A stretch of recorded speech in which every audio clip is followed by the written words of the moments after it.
लाल सागर में हो रहे हमलों के बीच अमेरिका और ब्रिटेन ने यमन में हूथियों के 18 ठिकानों पर किया है हमला।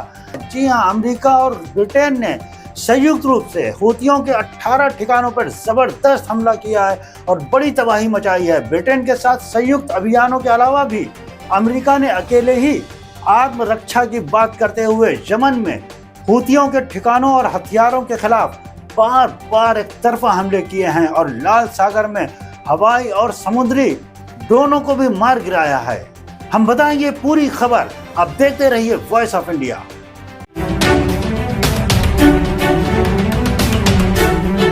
वॉइस ऑफ इंडिया, सबसे तेज, सबसे सटीक। जय हिंद दर्शकों, मैं हूं जैदुल्ला और आप देख रहे हैं वॉइस ऑफ इंडिया। खबर बताने से पहले आज की हेडलाइन। संदेश खाली में तृणमूल नेता अजीत खाली गिरफ्तार। शाहजहां शेख के भाई पर भी हुई एफआईआर। कश्मीर मूल की ब्रिटिश नागरिक प्रोफेसर निताशा कौल ने कहा है उन्हें भारत सरकार ने बेंगलुरु एयरपोर्ट से ही वापस ब्रिटेन भेज दिया है। आम आदमी पार्टी के संयोजक और दिल्ली के मुख्यमंत्री अरविंद केजरीवाल सोमवार को भी प्रवर्तन निदेशालय के सामने नहीं हुए पेश। प्रधानमंत्री मोदी ने मन की बात कार्यक्रम 3 महीने के लिए रोका। धामी सरकार बजट सत्र के दौरान उत्तराखंड सार्वजनिक निजी संपत्ति क्षति वसूली विधेयक पेश करने वाली है। हरियाणा यूपी की तर्ज पर प्रदर्शन में हुए नुकसान की भरपाई प्रदर्शनकारियों से ही की जाएगी। रविवार को सपा अध्यक्ष अखिलेश यादव राहुल गांधी की न्याय यात्रा में हुए शामिल। अब खबर विस्तार से। अमेरिका और ब्रिटेन की फौजों ने यमन में हूती विद्रोहियों के 18 ठिकानों पर एयर स्ट्राइक को अंजाम दिया है। दोनों देशों द्वारा जारी किए एक संयुक्त बयान में कहा गया है कि ईरान द्वारा समर्थित विद्रोहियों द्वारा लाल सागर में जहाजों पर हफ्तों से लगातार किए गए हमलों के बाद अमेरिका और ब्रिटिश फोर्स ने यमन में हूतियों के 18 ठिकानों पर हमला किया है।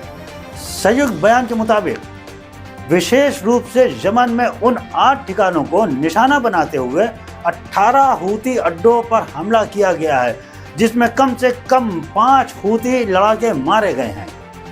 संयुक्त बयान के मुताबिक विशेष रूप से यमन में उन 8 ठिकानों को निशाना बनाते हुए 18 हूती अड्डों पर हमला किया गया है, जहां हूती भूमिगत हथियार भंडारण, मिसाइल भंडारण, वायु रक्षा प्रणाली, एक तरफा हमले वाले मानव रहित हवाई प्रणाली, रडार और एक हेलीकॉप्टर भी शामिल हैं। इस संयुक्त बयान में कहा गया है कि नवंबर के मध्य से अब तक हूतियों के द्वारा किए गए वाणिज्यिक और नौसैनिक जहाजों पर 45 से अधिक हमले वैश्विक अर्थव्यवस्था के साथ साथ क्षेत्रीय सुरक्षा और स्थिरता के लिए भी खतरनाक हो गए हैं।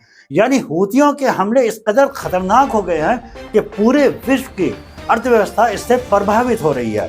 बयान पर Australia, Bahrain, Denmark, Canada, Netherland और न्यूजीलैंड ने संयुक्त रूप से हस्ताक्षर किए हैं। इन सभी ने हमलों को अपना समर्थन दिया है। बता दें कि ये इस महीने का दूसरा और हूतियों द्वारा जहाजों पर हमले शुरू करने के बाद से ये चौथा बड़ा हमला है।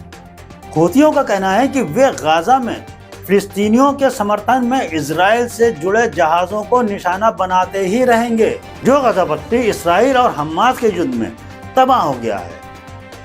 आपको बता दें कि पिछली अमेरिकी और ब्रिटेन हमलों के बाद हूतियों ने अमेरिका और ब्रिटिश हितों को भी वैध लक्ष्य घोषित कर दिया है। यानी उनका कहना है कि जिस तरीके से अमेरिका उनके ऊपर हमला कर रहा है, तो अमेरिका और ब्रिटेन भी हूतियों के लिए वैध लक्ष्य हो गए हैं। तो अमेरिका और ब्रिटेन पर भी हमला करेगा और इस हमले को वो जायज़ मान रहा है।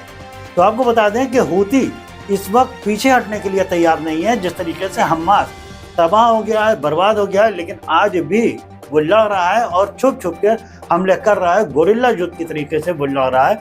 इसी तरीके से हूतियों ने भी अपना निशाना अमेरिका और ब्रिटेन को भी बनाना शुरू कर दिया है, इजराइल के साथ साथ। और दूसरी तरफ हिजबुल्लाह है जो बाज नहीं आ रहा है और उसका कहना है कि अगर इजराइल जंग बढ़ाना चाहता है तो बढ़ाए, हम इसको एक बड़ी जंग की तरीके से लेते हैं और बड़ी जंग में तब्दील कर देंगे और हम पीछे नहीं हटेंगे। फिलिस्तीनियों के समर्थन में ईरान समर्थित हूती, हिजबुल्लाह और हमास बुरी तरीके से लड़ रहे हैं, जिससे एक विश्व युद्ध का खतरा भी पैदा हो रहा है और फिलिस्तीनियों के ऊपर मानव संकट मंडराने लगा है। यहां तक कि इंटरनेशनल कोर्ट ने भी वहां पर हो रहे इस हमलों को नरसंहार कहा है और ये कहा है कि इन नरसंहारों को रोकना चाहिए, लेकिन इजराइल रुकने के लिए तैयार नहीं है, बिल्कुल बेलगाम हो गया है और बुरी तरीके से हमला कर रहा है। वहीं दूसरी तरफ हमास और हूती और हिजबुल्लाह भी पीछे हटने को तैयार नहीं है। अब देखते हैं कि इस जंग का अंजाम क्या होता है।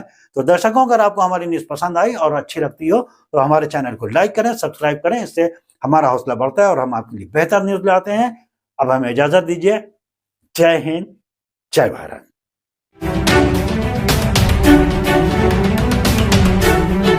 वॉइस ऑफ इंडिया, सबसे तेज, सबसे सटीक।